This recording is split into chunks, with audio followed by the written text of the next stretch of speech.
మంత్రివర్గ విస్తరణలో ఉమ్మడి నల్లగొండ జిల్లా నుంచి పదవి ఎవరిని వర్తిస్తుంది? కేబినెట్ భర్తీపై గంపెడు ఆశలు పెట్టుకున్న రాజగోపాల్ రెడ్డికి మినిస్టర్ పదవి దక్కినా రేసులో తానున్నానంటూ బాహటంగా ప్రకటించిన ప్రభుత్వ విప్ బీర్ల ఐలయ్య వెనుకున్నదెవరు? గిరిజన కోటాలో బాలునాయక్కు అవకాశం దక్కుతుందా? సామాజిక సమీకరణాలు కలిసొచ్చేది ఎవరికి? ప్రస్తుతం ఇవే అంశాలు నల్లగొండ జిల్లా రాజకీయ వర్గాల్లో జోరుగా చర్చ జరుగుతోంది.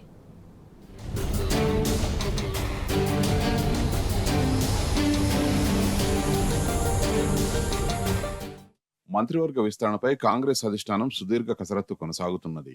అసెంబ్లీ సమావేశాల తర్వాత మరో దఫా చర్చించి పీసీసీ చీఫ్ ఎంపికతో పాటు మంత్రివర్గ విస్తరణ, డిప్యూటీ స్పీకర్, చీఫ్ విప్ ను ఎంపిక చేయనుంది హైకమాండ్.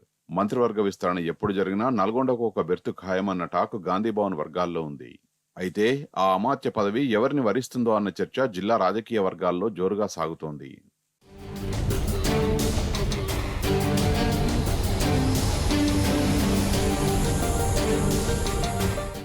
మంత్రి పదవిపై గంపెడ ఆశలు పెట్టుకున్నారు మునుగోడు ఎమ్మెల్యే కోమటిరెడ్డి రాజగోపాల్ రెడ్డి. ఎన్నికల ముందు కాంగ్రెస్ పార్టీలో చేరినప్పుడే మంత్రి పదవి ఇస్తామని హామీ ఇచ్చారట నేతలు. అయితే ఇప్పటికే నల్గొండ జిల్లాలో 2 రెడ్డి సామాజిక వర్గానికి చెందిన మంత్రులు ఉండడం, ఆయన సోదరుడు వెంకటరెడ్డికి సైతం మినిస్టర్ పదవి ఇవ్వడంతో రాజగోపాల్ రెడ్డికి కేబినెట్లో చోటు దక్కలేదట. అయితే ఇటీవల జరిగిన పార్లమెంటు ఎన్నికల్లో భువనగిరి లోక్సభ ఇన్ఛార్జిగా ఉన్న రాజగోపాల్ రెడ్డి కాంగ్రెస్ అభ్యర్థి చామల కిరణ్ కుమార్ రెడ్డి గెలుపులో కీలక భూమిక పోషించడంతో ఈసారి కేబినెట్ లో చోటు పక్కా అని ఆయన అనుచరులు, అభిమానులు ఫిక్స్ అయ్యారట. తెలుసు,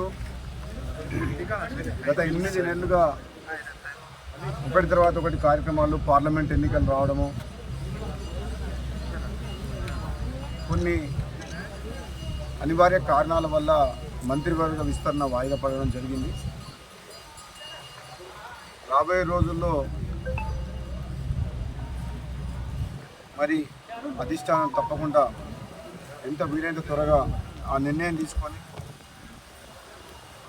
సరి అయిన అభ్యర్థులకు, ఈ రాష్ట్ర ప్రజలకు సేవ చేయాలన్న దృక్పథము, ఆలోచన, ఆ కమిట్మెంట్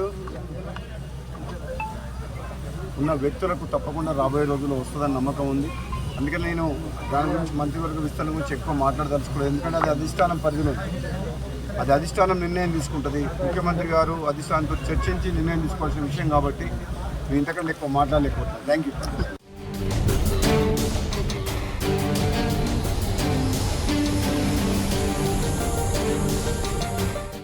మంత్రి పదవి రేసులో రాజగోపాల్ రెడ్డితో పాటు ప్రభుత్వ విప్ బీర్ల ఐలయ్య, దేవరకొండ ఎమ్మెల్యే బాలునాయక్ కూడా ఉన్నారు. ఇప్పటికే మంత్రులుగా జిల్లాకు చెందిన 2 రెడ్లు ఉండగా మరో రెడ్డికి మంత్రివర్గంలో ఛాన్స్ ఎలా ఇస్తారన్న చర్చ జరుగుతోంది. అయినా రాజగోపాల్ రెడ్డికి బెర్త్ కన్ఫర్మ్ అన్న టాక్ నేపథ్యంలో ఒకే ఇంట్లో 2 వ్యక్తులకు మంత్రి పదవులు ఎలా ఇస్తారని పలువురు సీనియర్లు కాంగ్రెస్ అధిష్టానం ముందు చర్చ పెట్టారట. ఇదే జరిగితే జిల్లాలో పార్టీకి నష్టం జరిగే ప్రమాదం ఉందంటున్నాయి పార్టీ వర్గాలు.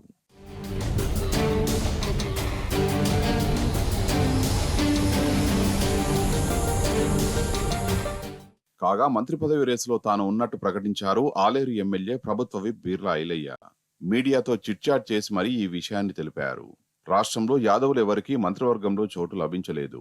ఇప్పటి వరకు గొల్లకుర్మలు లేని కేబినెట్ లేదు అంటూ పొలిటికల్ ఈక్వేషన్ ను ప్రస్తావించడం చర్చనీయాంశమైంది. కాగా బీర్ల ఐలయ్య సీఎం రేవంత్ కి సన్నిహితుడు అన్న ముద్ర ఉంది. రాజగోపాల్ కు చెక్ పెట్టడం కోసం ఐలయ్య వెనుక సీఎం ఉండి అంతా నడిపిస్తున్నారన్న టాక్ ఉంది.